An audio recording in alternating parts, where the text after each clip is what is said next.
Hello, and welcome to TTELT, Teaching Tips for English Language Teachers, a program of educators worldwide. I am your host for today, Maya Moore, and I'm also a board member at Educators Worldwide. On today's episode, we are joined by Dr. Andre Boyer, also known as Dr. Dre. Dr. Dre is an educator and former Peace Corps volunteer. His teaching career began in 1989 while he was in the military and stationed in Japan. Since then, Dr. Dre has taught in several countries, including China, Georgia, and Estonia. Dr. Dre has also been an English language fellow and an English language specialist for the U.S. Department of State.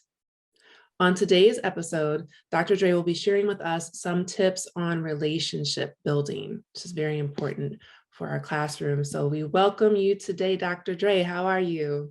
I am well. Thank you very, very much, Maya, for the introduction. It is an honor for me to share my ideas on how relationships have influenced my teaching and provide just a few examples of it in the classroom. I'm going to share 3 tips. First, establishing a respectful classroom environment. Second, getting to know students on a personal level. And third is demonstrating care. I'm a strong believer in forming a respectful relationship with others and starting a trusting classroom environment. And this is really my first tip. I incorporate this aspect based on mutual trust as we create the classroom culture and learning environment. I will set the tone the very first day of class by letting them know what my role is: lead, coach, facilitate, and is really to assist them to meet their personal and professional goals. Moreover, I remind them that they have a responsibility not only to themselves, but to their classmates, as well as me in the learning process. By doing this, I'm setting a learning environment, and I kind of use my rules with that, where they're free to ask questions, make mistakes, and lowers their affective filter.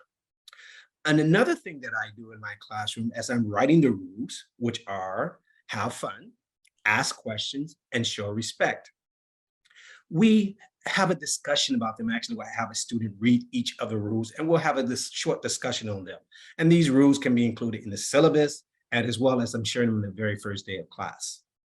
As we're talking about them, I will reiterate their importance. Another thing that I do, in my classrooms where we're establishing that mutual respect, is by doing a think, pair, share activity. In this activity, I ask them questions. What do you expect from me? What do you think I expect from you? And what do you expect from each other? And again, with think, pair, and share, they provided some time to think.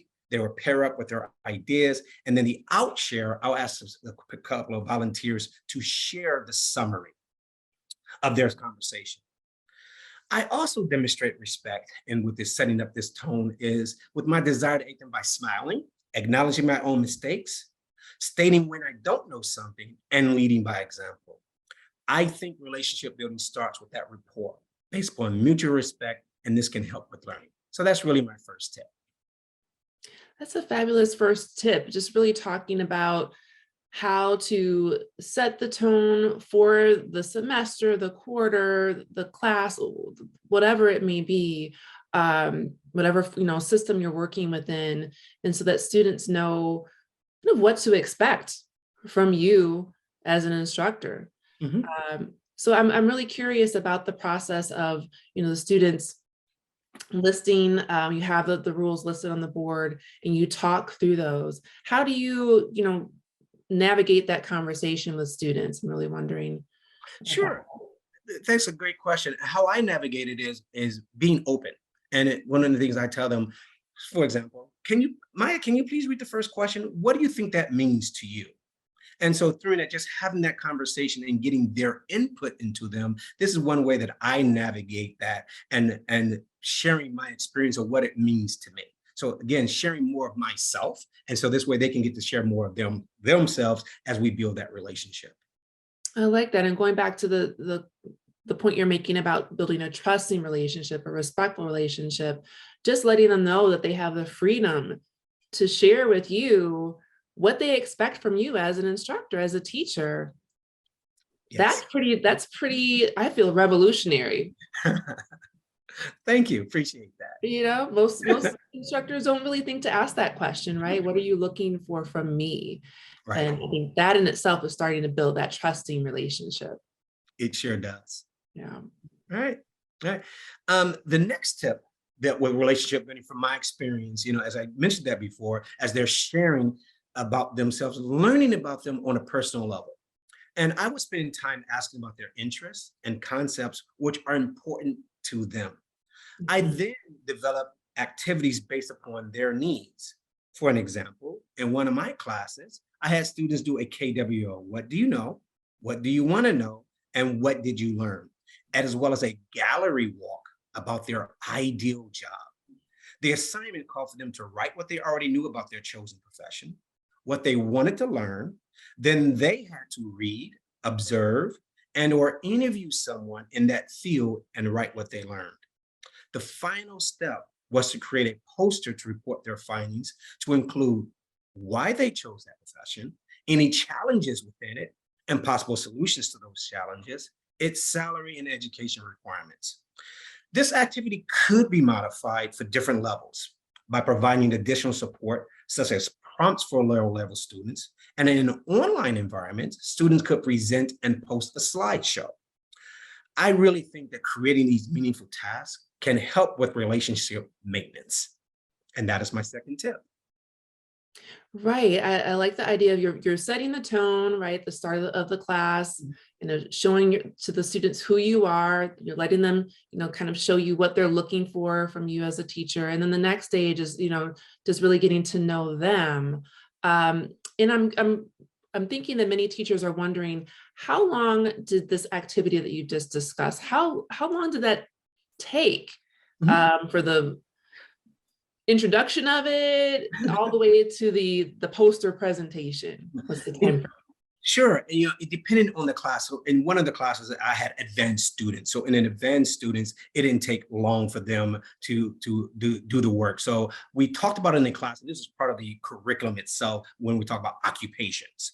And so part of their outside work was to do this KWL and then put it together. So for this particular class, I gave them about 2 weeks.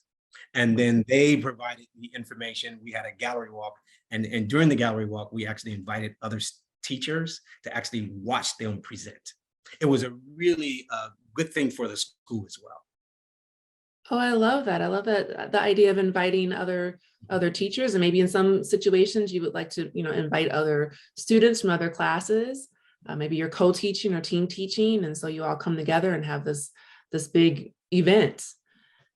Yeah, it was a great experience for them as well as me and the institution itself. Very cool. And then I'm wondering, what are other takeaways from that type of activity for you as a teacher when you listen to the students and during their presentations? Mhm. Did that start to get kind of the wheels turning of other activities, other lessons that you could do? It did. And for me, and also another aspect of that is the assessment piece, and help me know some of their strengths and some of their weaknesses. And also, as I got to know them a little bit more of why they're doing things or why they wanted to do something, as I looked at the curriculum down the road, I can say, well, maybe we can elaborate or have them elaborate a little bit more about themselves through the curriculum. And so in my classes, it was we had another occupation, I'm sorry, another topic. It talked about what they don't want to do. And so we actually did some things about what they don't want and why they don't want to do it. So that kind of got my thinking from that perspective. Okay, I love that. The flip side of it. Sometimes it's easier to start with what we know we don't want to do. That's so true. Right? We know what environment we don't want to work in or what type of work we don't want to do, instead of, yes, try to figure it out from that perspective. Yeah. Okay, very interesting. Right. And I already talked about setting the tone, getting to know students on a personal level. And my third tip with relationship building is showing that I really care. And I think this is important as we sustain the relationship. For me, it means to be authentic, honest, open, true to my own personal convictions, and do my best. And I show that I genuinely care by maintaining high academic standards and holding them accountable for their actions and lack of them. Now, I think by allowing them to be responsible for their own learning, we make them more independent learners. I like to say, I don't give grades or marks, they're actually earned. And to help me do that, I use a rubric when evaluating their work, and this really demonstrates my professional and personal care. For example, as part of a final exam in a listening and speaking class, I created an oral presentation rubric with specific criteria for each evaluated area, and I provided that up front. Based upon the class content, the rubric could be modified to fit many levels. In one lower level class, the rubric had 2 or 3 criteria, and in a higher level one, I included 5 to 6 aspects to be evaluated. And again, it can be used in a hybrid, online, and face-to-face classes, depending on the modality that you're teaching it or we're teaching it. And I like to add that in one of my classes, I asked for feedback on the rubric. I thought that I had included all the aspects that I wanted. And Mhm. as I gave it to the students, they said, sorry, something's missing here. And I acknowledged it. And then I changed it based upon their feedback before we actually implement in the classroom. And it was updated. And so that was very helpful for them as well as for me in our relationship. One of the things I like to always say is I try not to play favorites with any student. So by being objective with evaluations, I really show that I care and am true to my own convictions. And that was my third tip. Yeah, that's a great point because I don't know that we always think of assessment tools as a way of showing our care or concern for the students, but that is really what it is. Like we've spent all this time together, right? This whole year, this whole semester, quarter, what have you. And I'm taking the time as a teacher to come up with these assessment tools to make sure that what the learning outcomes I had for you, the goals that I had for you students, that we've actually achieved them. Yeah. We just weren't coming together and doing these lessons for no reason, for no purpose, but I want to make sure that we met our goal. Yeah. Right. So Yeah. yeah, I don't think I've ever really thought about it as exhibiting care or Mm. concern, but that is really what it is. And I would like to spend some time talking about you asking the students for their feedback. So Mhm. I understand that you gave them the rubric. This is what I'm going to be looking at when you're giving your presentation. Um, and then did you tell them if anything's missing, let me know? Is that basically as easy as it was? It was easy as it was. It Okay. was. And so, and we, when we talk about the learning objectives, so the objectives of the class, students will be able to do X, Y, and Z. And so those objectives were the criteria that they were going to be evaluated on. And of course, I'm human. And so I thought that I included one of those objectives, or the outcomes, and I missed it. And so I asked them to look it over. And if they have any questions, concerns about it, please let me know. And we had that conversation up front, and that helped me revise the rubric, the assessment too, and it showed me that, hey, and I think it showed them also, I'm human, I can make mistakes, and I'm okay with that, and I can learn from my mistakes. Right. That you're a human, you're a person, as well as being a teacher. And I love, just how that loops back to your first tip, right? Of setting the tone of this respectful, trusting classroom, right? Where we can share ideas.